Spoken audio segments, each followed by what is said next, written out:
Olha só, gente, parece que a ficção científica, na verdade, não é mais tão ficção científica assim. Vou falar de transhumanismo, tá?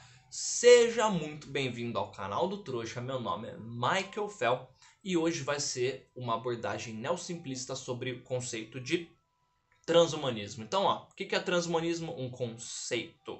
Basicamente consiste em eu potencializar a existência e a essência da humanidade através de um mix de humanos com tecnologia. Então, ó, em certos aspectos o transhumanismo já existe, nós já possuímos algumas melhorias aí, que é uma junção de tecnologia, tipo um marca-passo, uma prótese, por exemplo, com nosso corpo. O que as pessoas querem fazer, né? Quem defende, quem trabalha com transhumanismo, quem está estudando, quem está investindo nessa área aí, qual que é a ideia? Você ir para um outro patamar, a ponto de a gente nem se preocupar mais com os nossos problemas existenciais básicos, que é envelhecer, que é comer, dormir, adquirir conhecimento e morrer. Então, de certa forma, o transhumanismo, como último fim, pode nos levar à imortalidade. Esse é o fim máximo aí. E olha que legal. Você tem vários mitos aí sobre a fonte da juventude, sobre vida eterna. Então, o transhumanismo é a explicação, explicação não, ela é a manifestação prática de vários fenômenos biológicos e psicológicos que a gente tem. Daquela coisa de pensar em vida após a morte, de criar mitos, histórias sobre isso, né? Pensa na fonte da juventude, pensa em elfos, pensa em vampiros. Existe hoje, em termos conceituais, né, a possibilidade da gente um dia chegar a ser imortal. E a reflexão que eu quero fazer com vocês vai te ajudar a entender o que eu falo sempre sobre o determinismo biológico existencial. Você não escolhe suas vontades, você não escolhe os seus pensamentos, você simplesmente os manifesta. Os três pilares aí do transhumanismo, né, como eu disse, é uma maneira de eu melhorar a condição existencial humana. Então, é basicamente, ó, super qualidade de vida em termos de saúde. Então, super saúde em termos de você não envelhece mais. Então, a ideia, né, que muitas das doenças, se não a grande maioria aí, que faz a gente morrer, elas são causadas pela nossa velhice. A gente fica mais vulnerável, né, a certas coisas aí. Então, o primeiro super aí do transhumanismo é a super longevidade aí, de você ter uma qualidade de vida, de você existir muito ou até para sempre. O segundo super é a super inteligência, de você ter conhecimento de maneira extremamente prática e simples. Então imagina você conseguir colocar um chip na sua cabeça, e aí a galera apocalíptica aí já vai lá, marca da besta, chip na cabeça, na mão, o sinal da besta. Bom, talvez o livro de Apocalipse tenha várias manifestações arquétipas psicológicas aí, né? Um arquétipo já é uma manifestação psicológica, né? O que eu falei foi meio redundante, mas já tem manifestações arquétipas desses nossos anseios de viver para sempre, aí vai entender, né? Inconsciente coletivo é uma abordagem bem interessante disso. Então, a superinteligência. Imagina eu fazer uma inteligência artificial que não tem experiência em primeira pessoa, tá? Ela não sabe que ela existe, ela simplesmente executa as coisas. E essa inteligência artificial está sempre evoluindo a ponto de ela consegue obter conhecimento em tempo real. Pensa num Google, numa Wikipedia, numa Siri aí do seu celular, né? E aí imagina eu ter um chip na minha cabeça que faz eu ter um acesso direto àquilo. Então qualquer coisa que eu preciso saber, aparece ali. Então esse seria o segundo super do transhumanismo, que é super conhecimento. Então lá, longevidade, né, super existência, no sentido de existir mesmo, de não morrer, de não envelhecer. Super conhecimento, a capacidade de obter muita informação. E o terceiro, que é o super well-being, seria qualidade de vida, seria uma tradução até que próxima. O máximo de satisfação possível por existir. Aí agora eu vou analisar com você as consequências filosóficas práticas desses 3 pilares, né? Nesse vídeo aqui, ó, não vou entrar no aspecto ético, senão vai ficar um vídeo muito grande. Eu vou fazer só uma introdução ao transhumanismo e o motivo disso está sendo considerado. Se você escrever transhumanism ou transhumanismo aqui no YouTube, você vai ver vários vídeos de 6 anos atrás, 4 anos atrás. Não é uma coisa recente, acabou de acontecer. É recente se você pensar em avanços científicos aí, né, na prática abordar o assunto, mas você vai ter TED Talk, palestra disso.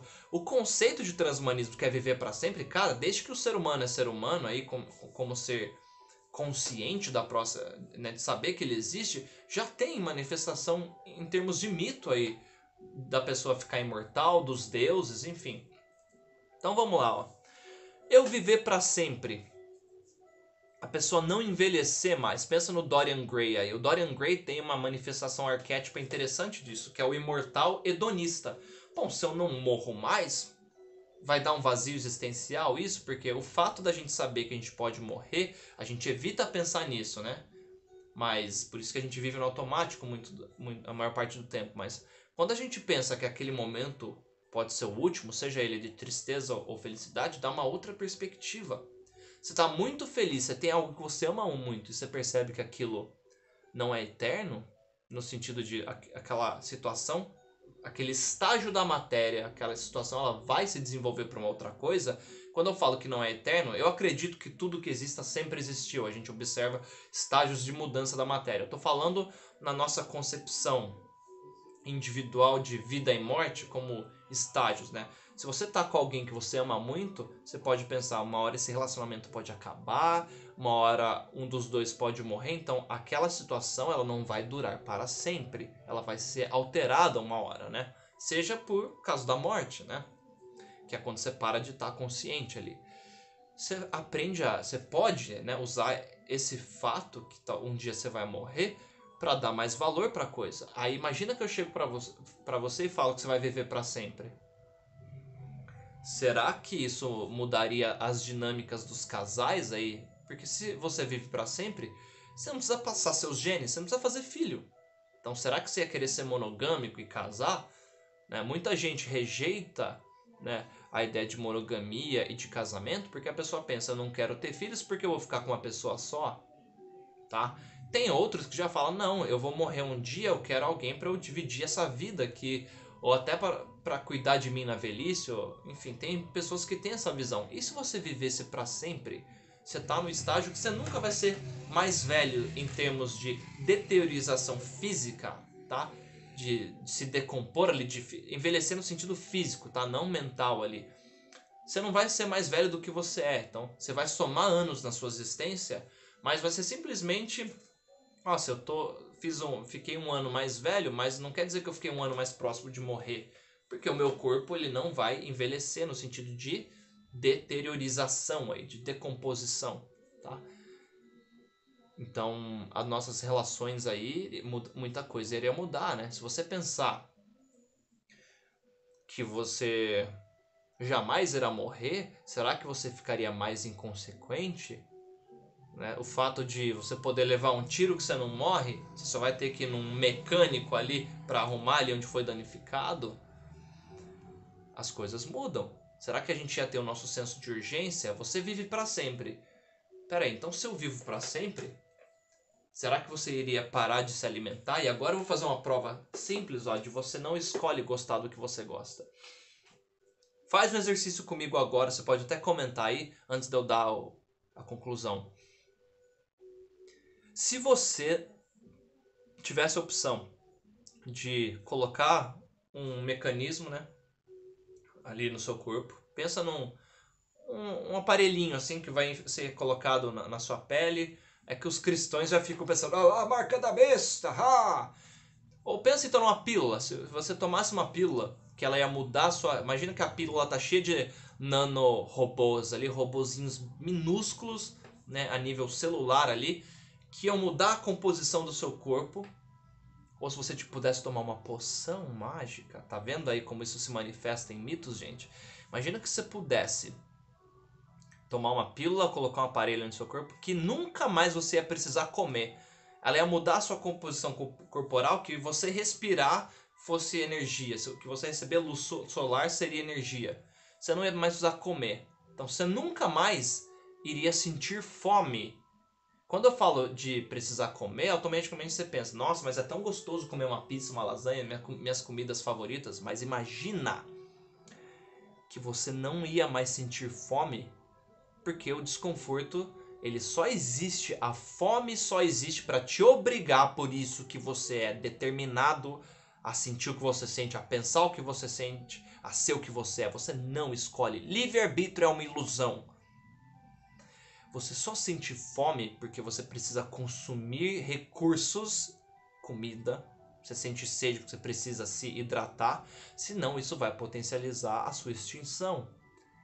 É um fenômeno físico, biológico, existencial para garantir a sua sobrevivência. Então você só gosta de comer, você não escolheu gostar de comer. Você só gosta porque se você não comer, você morre. Então o seu corpo, ele existe de uma maneira que esse fenômeno acontece para que ele continue existindo, porque para a natureza você é só um veículo para conduzir e propagar os seus genes. Uma vez que você não precise mais comer, você não ia mais sentir fome. Então minha pergunta é, responde aí, você tomaria essa pílula? E aí você nunca mais vai precisar gastar um centavo com comida. Talvez você esteja pensando agora, mas não precisa comer. Você tem um apego à sensação de prazer de comer, que é o seu cérebro te recompensando com vários hormônios ali, porque você está fazendo algo que potencializa a sua existência, a sua sobrevivência. Tudo que você sente de bom e de ruim é porque se você se sente mal, é o seu cérebro te avisando, saia dessa situação, porque ela vai potencializar a sua extinção. Isso é uma análise não simplista, gente, da nossa condição existencial. Tudo que você sente de bom é o seu cérebro te recompensando. Isso que você está fazendo potencializa a sua sobrevivência, a sua existência. Então, me responde, você tomaria a pílula aí, ou a poção, enfim, você se modificaria a ponto de não precisar mais sentir fome, gente, e comer? Sim ou não? E por quê? Eu acabei de explicar o motivo de você achar essa decisão difícil. Segundo pilar do transhumanismo, que é a superinteligência. Quais seriam as implicações de você nunca mais precisar se esforçar para obter conhecimento? Eu quero saber chinês. Eu sei chinês. Ou como se fosse um app. Eu quero ler tudo do Kant. Quero ter conhecimento a tudo que o Kant fez. O livro tá aqui, ó. Inclusive, ó. Esse aqui é uma coletâneazinha que eu tenho. Cadê? Tá ali embaixo, gente. Mas enfim. Do Crítica da Razão Pura ali e outros trabalhos dele. Uma bibliazinha, cara. Imagina que eu consigo acesso a qualquer coisa que o Kant escreveu instantaneamente ali. Como se eu fosse o Google ali. Bom, a gente iria mudar toda uma classe de trabalhadores, iria de repente ficar obsoleta, que são os professores, as universidades, porque imagina, Mike, mas tem coisa que não tem como. Por exemplo, um cirurgião, para eu ter o conhecimento ali, né, de como que é fazer uma cirurgia, é teórico e prático, mas eu não preciso mais de um cirurgião, porque agora eu posso criar um robô que faz a minha manutenção. Ou pensando em termos transhumanistas aí, e se o meu próprio corpo ele fosse assim, ele se autocorrigisse?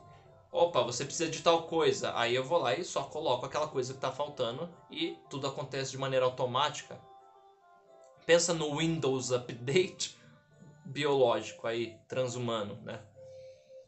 Interessante, hein? Será que a gente ia ficar preguiçoso? Nosso sentido de dar valor e considerar...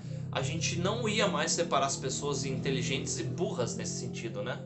Agora eu tô refletindo com você aqui, tá? Como eu disse, gente, eu não faço roteiro para os meus vídeos. Eu penso num assunto e faço uma reflexão aqui enquanto eu gravo, tá? Então é genuíno, é real isso aqui que tá acontecendo.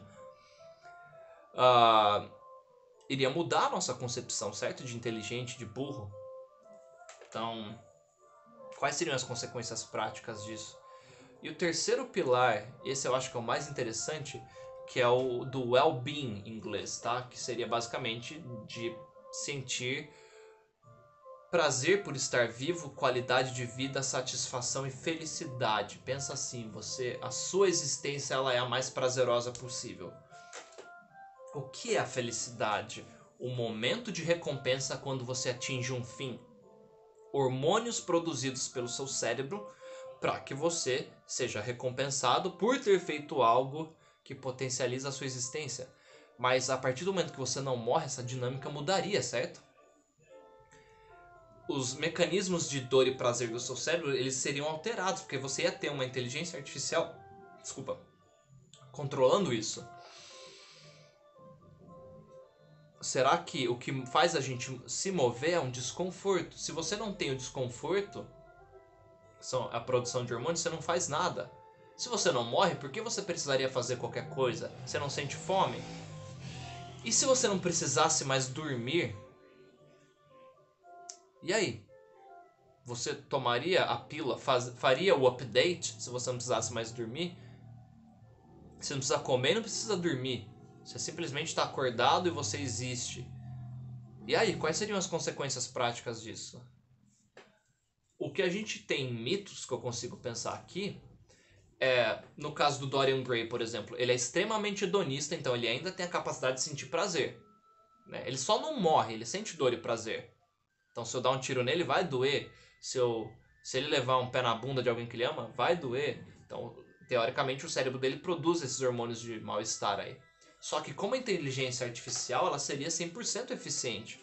Então, você não ficaria mais ansioso, porque você sentiria adrenalina, a ansiedade, se você tivesse uma situação que você precisasse agir de maneira rápida ali. E é uma situação que realmente estaria potencializando, sei lá, a sua extinção. Tipo, você tá andando na rua, começou um vulcão estourar, um terremoto, aí seu cérebro produziria esses hormônios aí de adrenalina e cortisol para você pensar, e automaticamente, né, a inteligência artificial que tá ali em conjunto com você falaria, ó, aquela é a válvula de escape, a rota, seria um GPS também, né? A rota mais segura é essa, faça, aí você iria para lá. Olha que louco, cara. Então, são reflexões válidas, eu vejo aqui, sobre as consequências. E não adianta você falar, isso aí é viagem, Mike, nunca vai acontecer. Pesquise sobre transhumanismo.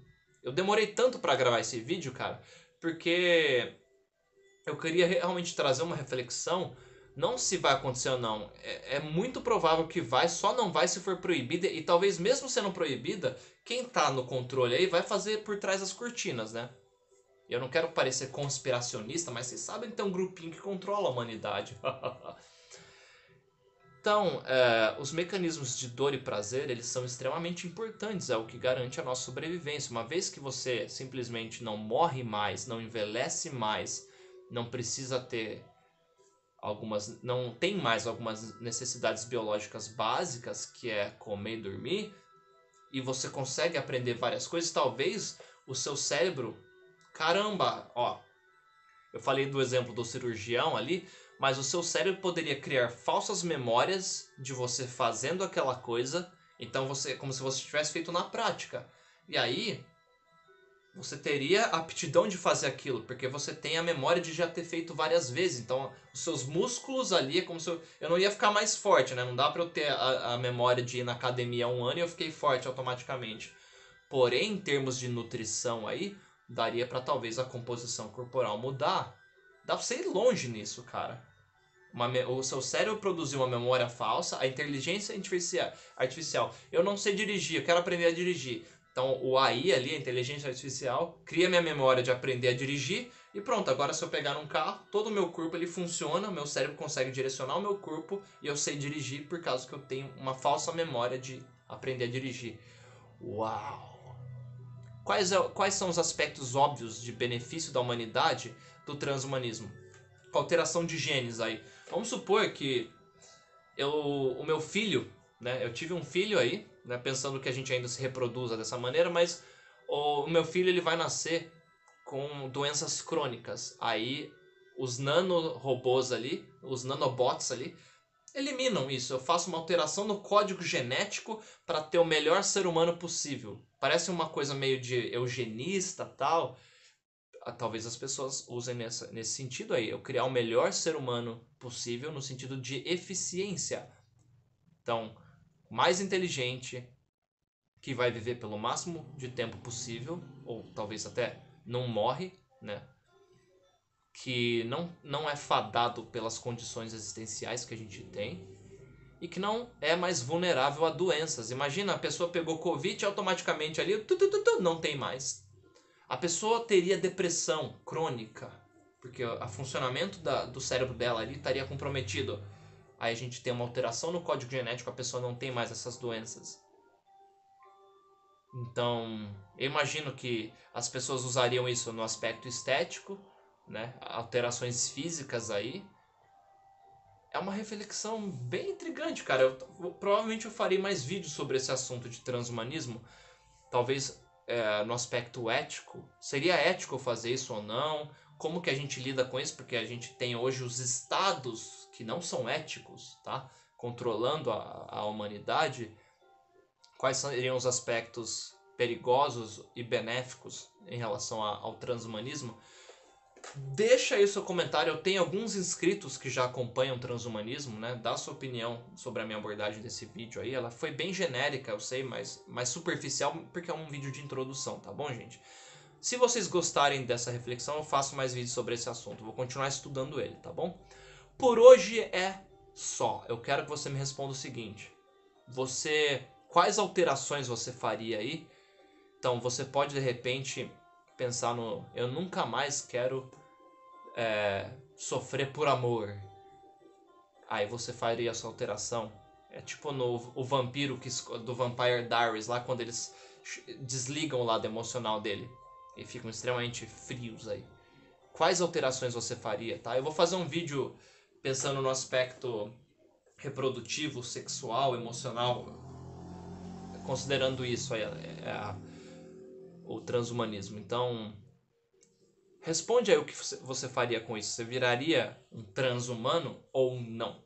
Tá bom? Links de Patreon, após. Quer ajudar esse canal? Estão aqui na descrição. Quer adquirir o meu livro? Link está aqui na descrição, no banner do canal. Clica aqui, ó, já se inscreve aqui ou aqui no meio, ó, né, na bolinha aí. Você comentando, você dando o seu like aí, me ajuda a melhorar o alcance e, consequentemente, ajuda esse canal a crescer. Muito obrigado. Beijo.